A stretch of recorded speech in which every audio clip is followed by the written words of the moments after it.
History in the making as Donald Trump arrives in New York to face criminal charges. His plane from Florida touching down at LaGuardia Airport, 3:30 p.m. local time. The former president travelled by motorcade to Trump Tower in Manhattan, captured on cameras stepping out of his limousine, the streets lined with police and barricades, helicopters hovering overhead, crowds gathering, protests expected for tomorrow. Trump is the first former president to be indicted. District Attorney Alvin Bragg stands accused of a politically motivated witch hunt as he pursues the former president over hush money payments to porn star Stormy Daniels. Trump posted on social media, "Make America Great Again," and "witch hunt," as our once great country is going to hell. Tonight, we exclusively reveal the text message Trump sent to his former attorney before he boarded the plane today. It gives an insight into the former president's mindset. He's not worried or defeated as he faces these historic charges. He's bullish, defiant, and according to world-famous lawyer Alan Dershowitz, he even thinks these prosecutions will help him win the Republican primary. He's very defiant. He wrote me a letter this morning. I didn't vote for him, but I defended him, so I know him. He wrote me a text this morning. "Alan, getting ready to leave for New York. Can't really believe it. These maniacs want to destroy our country. So sad. Nothing on Hunter or Biden, and their crimes are so bad. Anyway, your words are so important. Save America." That full interview coming up. And Dershowitz is a highly respected Harvard law professor and, by the way, a Democrat. And he says Trump's indictment over hush money payments is the weakest case out of the 4 that he faces. Here are the known government-run investigations into Trump. First, of course, the hush money case. Manhattan District Attorney Alvin Bragg worked with a grand jury to indict Trump on hiding payments to Stormy Daniels about an affair with him. The details are still sealed, so we don't know the exact nature of the charges. We will shortly, but it's thought that he used campaign finances to make the payments. It's also claimed that these payments were falsely recorded as something else in his accounting books. The possible charges here are accounting fraud and campaign finance charges. Case 2 is the secret documents. Trump is being investigated by the Department of Justice and a special counsel for failing to secure classified documents at Mar-a-Lago. There's a second arm to this, which relates to interfering with the 2020 election results and also the presidential transfer of power in 2021. This, of course, includes the attack on the US Capitol on January 6. In the case relating to the classified documents, Trump is most certainly guilty. But there's a question over the extent to which he'll be pursued over this, given Joe Biden has done the same thing, failed to secure top secret documents at his beach house.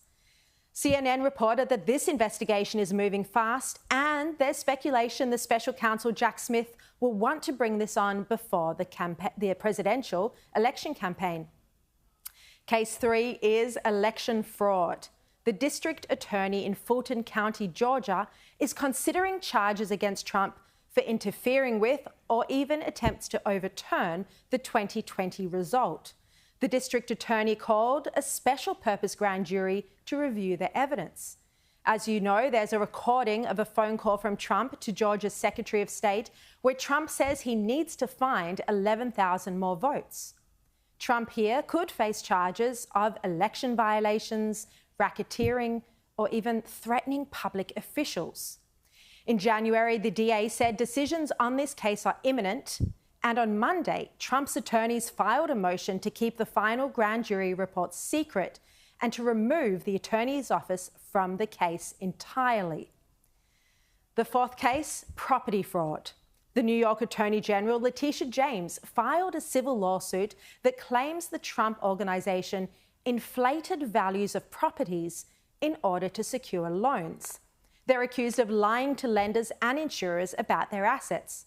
Now, this is a civil lawsuit, so criminal charges don't apply here, but there are still consequences, and the Trump family could face real estate bans, even a New York business ban. James wants a judge to rule that Trump and his family should not act as business directors or officers in New York, and this case goes to trial in October. These 4 cases are almost certain to overshadow the other candidates vying for the Republican nomination. The question is, will these cases land Trump in jail, or will they galvanize support for him? Does all of this amount to a grave injustice against a divisive political figure, or is Trump guilty here, and does he deserve to be thrown in prison? Now, we have yet to see the evidence against Trump in this first case, the hush money, but you'd have to say hush money payments are common even in Australia. Footballers pay them all the time to women they've had affairs with or have even sexually assaulted. Is it becoming for America's president to have paid hush money to a porn star? Of course it's not. But so much about Trump is unbecoming, and it doesn't mean he deserves to be thrown in prison for it. Many Republicans had walked away from Trump over his actions over the past couple of years, but now the perceived injustice of these prosecutions may encourage them to back him once again. The very attempts to throw Trump in prison could see him return to the White House, more popular than ever. And the prosecutors should really think about this before they proceed. These acts, these cases against him, could also see violence, riots, and disunity erupt on the streets of America. The very last thing the United States needs right now. Dershowitz tells me this is all a violent misuse of the criminal justice system. He says, and remember, he's a Democrat, he says it's an extreme example of the politicization of the law. He says it's very dangerous. And my interview with him coming up shortly. Today it's Trump. Tomorrow it could be a Democrat. The day after tomorrow it's your Uncle Charlie.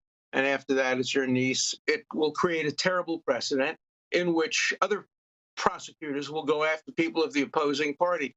Remember, this is a prosecutor who ran on the platform of getting Trump essentially to help defeat Trump when he runs against the head of the Democratic Party. This is an extreme example of the politicization of the criminal justice system, and it's very, very dangerous for America.